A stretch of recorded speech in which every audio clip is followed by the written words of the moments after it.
রাতে গাছের নিচে গেলে ভূতে ধরবে, মাথা ন্যাড়া করলে চুল আরো ঘন আর লম্বা হয়ে গজাবে, পেছন থেকে ডাকলে বিপদ হয়, কেউ বাড়ি থেকে বের হওয়ার সময় হাঁচি দিলে কিছুক্ষণ পরে বের হওয়া উচিত। এরকম হাজার হাজার কুসংস্কার আমাদের দেশে প্রচলিত আছে। আর এগুলো যে শুধু গ্রাম বাংলায় প্রচলিত আছে তা কিন্তু নয়। শিক্ষিত পরিবারে এখনো এমন অনেক কুসংস্কার চোখে পড়ে যার আসলে কোনো ভিত্তিই নেই। আগে যেসব রীতিনীতি সেই সময়ের জন্য প্রয়োজনীয় ছিল সেগুলোর অনেক কিছুরই এখন আর প্রয়োজন নেই। তেমনি এখনকারও অনেক রীতিনীতি ভবিষ্যতের জন্য বড্ড বেমানান। তবে আমরা আগেরকার দিনের কুসংস্কার যেগুলো কিনা আমরা আজও পালন করে যাচ্ছি সেগুলো কিন্তু সবই অহেতুক ছিল না। এই কুসংস্কারগুলো মানার পেছনেও ছিল বৈজ্ঞানিক যুক্তি আর লজিক্যাল কিছু কারণ। কি বিশ্বাস হচ্ছে? বিশ্বাস না হলে ভিডিওটি সম্পূর্ণ দেখুন।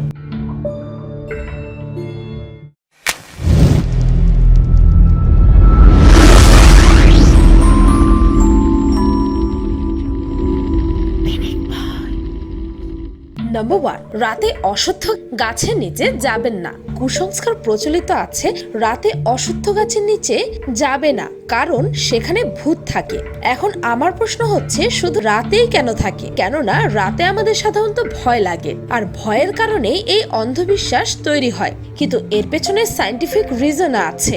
আমাদের পূর্বপুরুষেরা গাছের সালোক সংশ্লেষণের বিষয়টি জানতেন। গাছ দিনের বেলায় সূর্যের কিরণ যে কাজে লাগিয়ে ফটোসিনথেসিস করে তখন অক্সিজেন রিলিজ করে, এবং রাতে সূর্যের কিরণ না থাকার কারণে ফটোসিনথেসিস করতে পারে না, কিন্তু নর্মাল রেসপিরেশন চলতে থাকে। তখন গাছ অক্সিজেন গ্রহণ করে ও কার্বন ডাই অক্সাইড বের করে দেয়। আর তখনই যদি কেউ বিশাল গাছের নিচে ঘুমাতে যায় তাহলে তার শ্বাস নিতে কষ্ট হওয়াটাই স্বাভাবিক। তাই সাধারণ মানুষকে রাতে অশ্বত্থ গাছের কাছে বেরোতে বারণ করা হয়, কেননা কার্বন ডাই অক্সাইডের নিঃসরণ অশ্বত্থ গাছের মতো বড় গাছের বেশি পরিমাণ হয়। আর এই জন্যই এই গাছগুলোকে ঘিরে ভূতের গল্প তৈরি হয়েছিল। নাম্বার 2, মাথা ন্যাড়া করলে চুল আরো ঘন আর লম্বা হবে। আমার মনে পড়ে সেই 9 বা 10 বছর আগের কথা, যখন আমি শেষবার টাক করেছিলাম। আমাকে বলা হয়েছিল ন্যাড়া হলে চুল ঘন হয়। আমি বিশ্বাস করে নিয়েছিলাম। পরে জেনেছি সত্যটা কি। এমনকি এখনো বেশিরভাগ মানুষই বিশ্বাস করেন যে মাথা ন্যাড়া করলে নাকি চুল পরের বার গজানোর সময় আরো ঘন, কালো আর মোটা হয়ে ফেরত আসে, আর লম্বাও হয় খুব তাড়াতাড়ি। তাছাড়া চুল পড়লে অনেকেই চুল ফেলে দেন এটি বিশ্বাস করে। কিন্তু বিজ্ঞানের বিভিন্ন পরীক্ষায় প্রমাণিত যে আসলে এগুলোর কিছুই ঘটে না। প্রকৃত সত্য হলো চুলের গোড়ায় একটুখানি অংশ বাদে বাকি অংশটুকু পুরোটাই প্রাণহীন। তাই প্রাণহীন চুলের বৃদ্ধি সম্ভব না বলে চুল কেটে লাভ নেই, কারণ চুল লম্বা হয় গোড়া থেকে। আর আমাদের খাবার ও লাইফস্টাইলের উপর চুলের সুস্থতা নির্ভর করে।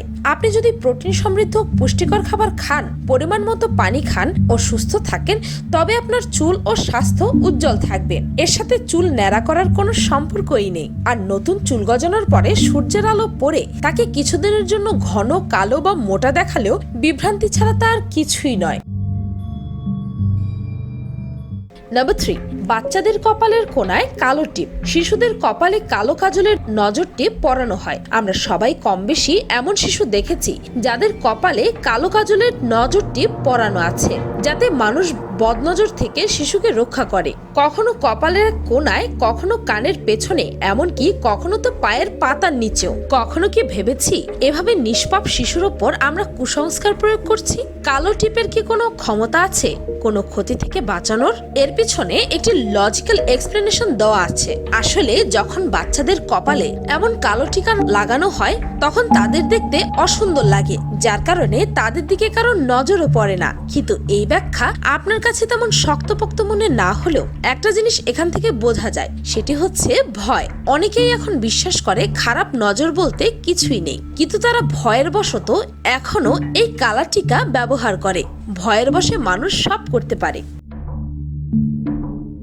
নাম্বার 4, পিরিয়ডস হলে মেয়েদের কয়েকটি কাজ করা উচিত নয়। আমাদের দেশে এটি খুব প্রচলিত এবং এটি অন্যান্য অনেক কুসংস্কারীয় বিশ্বাসকে জন্ম দিয়েছে।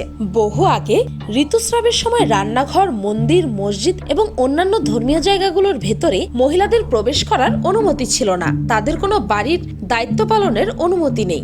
এমনকি এটা এখনো প্রচলিত আছে। কিন্তু এর আসল কারণ কি জানেন? কারণ হলো এই সময় মহিলাগুলো তুলনামূলকভাবে দুর্বল হয়ে থাকে, কেননা প্রচুর পরিমাণ রক্তক্ষয় হয়। তাদের সম্পূর্ণ বিশ্রাম দেওয়া হতো। 1896 সালে প্রথম স্যানিটারি প্যাড আবিষ্কৃত হয়। যন্ত্রণা উপশমের ওষুধের অস্তিত্ব বিংশ শতাব্দীর আগে ছিল না। তার আগে পিরিয়ড চলাকালীন সময়ে মেয়েদের ব্যথা বেদনা কমাতে ভারতীয় ওষুধের সাহায্য নেওয়া হতো। সম্ভবত শারীরিক অসুবিধার কারণে সে সময় মেয়েরা ওই সময় কাজ করতে পারত না। ধীরে ধীরে এটা প্রথায় পরিণত হয় এবং বর্তমানে এটি একটি কুসংস্কার হয়ে দাঁড়িয়েছে। নাম্বার 5, কুনজর এড়াতে লেবু লঙ্কার ব্যবহার। ভারতে তো এটির প্রচলন আছে, এমনকি বাংলাদেশেও এই কুনজর এড়াতে ব্যবহার করা হয় এই লেবু লঙ্কার। এমনকি বাসায় অনেক সময় লেবু মরিচ রেখে দেওয়া হয়। এগুলোতে প্রচুর পরিমাণ পুষ্টি উপাদান থাকে, যার কারণে এগুলো বেশি করে খেতে উৎসাহ দেওয়া। কিন্তু এর সাথে কোনো কুনজর যুক্ত করার সম্পর্কই নেই।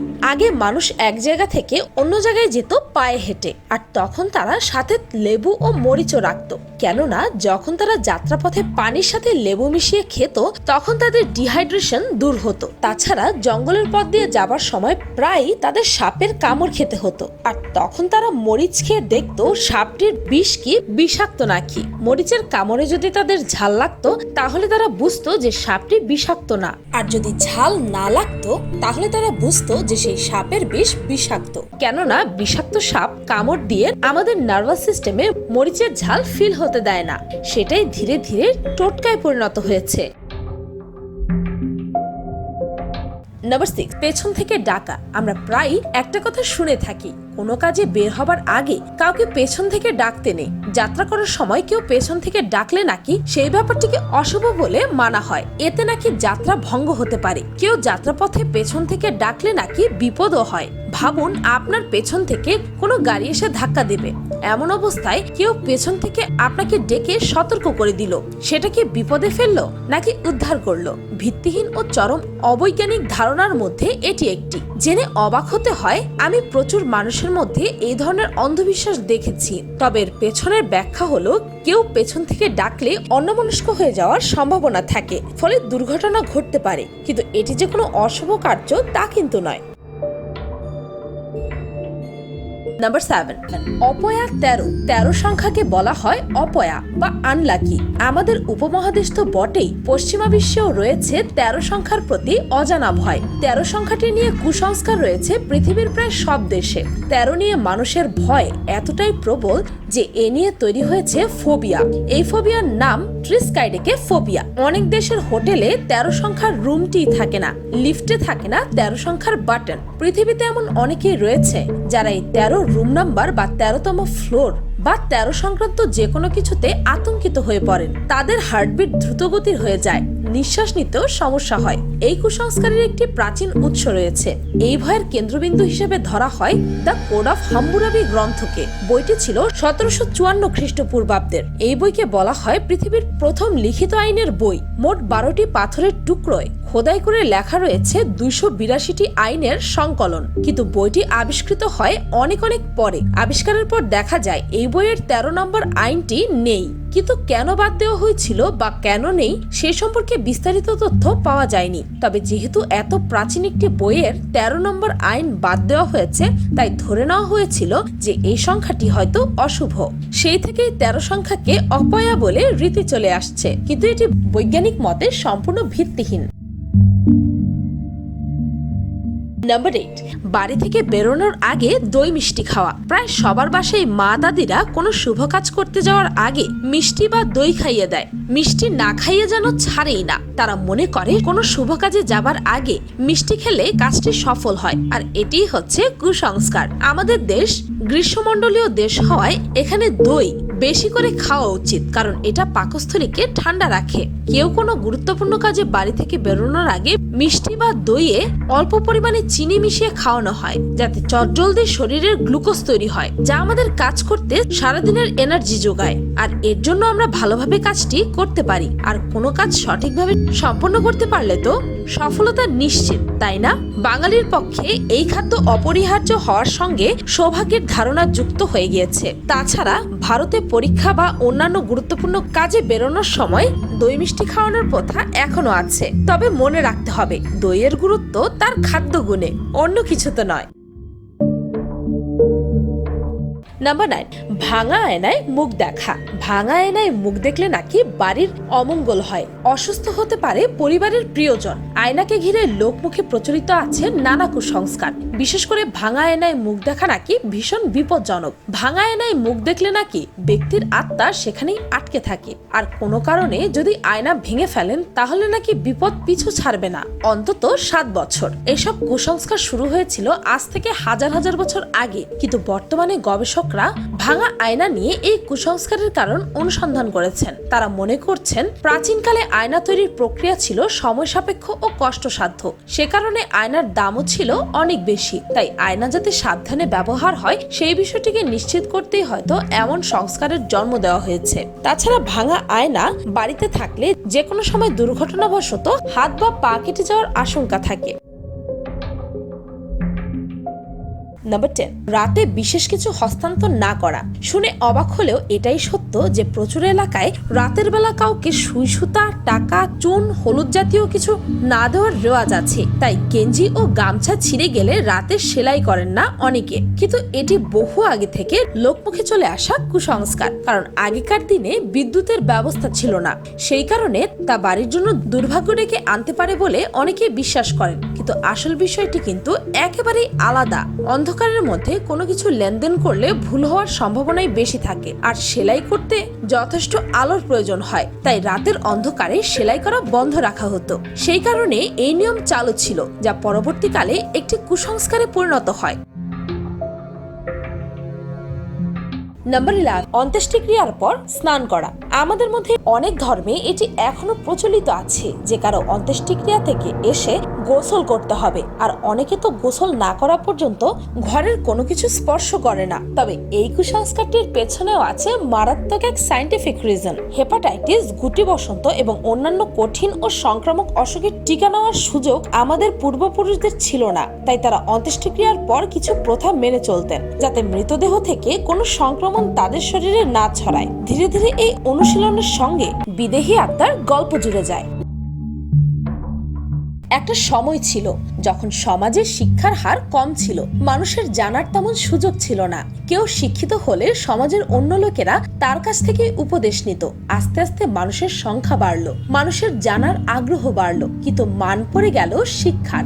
গুজব শুধু যে সাধারণ মানুষ বিশ্বাস করছে তা কিন্তু নয়, শিক্ষিত মানুষেরাও বিশ্বাস করছে। কুসংস্কার এখনো আমাদের সমাজে বিরাজ করছে কি অচিন্তনীয় ভাবে। কিন্তু এখন যে কুসংস্কারগুলো প্রচলিত আছে সেগুলো কি আগে থেকে এমন ছিল, নাকি লোকমুখে প্রচলিত হতে হতে এটি কুসংস্কারে পরিণত হয়েছে? তিল যেমন লোকমুখে প্রচলিত হতে হতে তাল হয়ে যায়, ঠিক তেমনি কিন্তু বেশিরভাগ কুসংস্কারেরই উদ্ভব খুঁজতে গেলে দেখতে পাবেন সেই সময়ের প্রেক্ষাপটে মানুষের কোনো না কোনো কল্যাণেই প্রচলিত এই প্রথাটি সংস্কার ছিল। কিন্তু এই বিজ্ঞান ও প্রযুক্তির যুগে এসে আমরা সেগুলোকে কুসংস্কারে পরিণত করেছি। আমাদের মধ্যে অনেকেই জানে কি কুসংস্কার আর কি সংস্কার, কিন্তু তারপরও কেউ পরম্পরা ধরে রাখতে, কেউ মনের শান্তির জন্য, আবার কেউ বা ভয়ের বশে এই কুসংস্কারগুলো মেনেই চলেছি। তবে আপনাদের কাছে আমার রিকোয়েস্ট, আজকের এই সভ্য সমাজে এসে ভয়ের বশত কিছু না মেনে এই কুসংস্কারগুলোর পেছনে থাকা মানব কল্যাণের আসল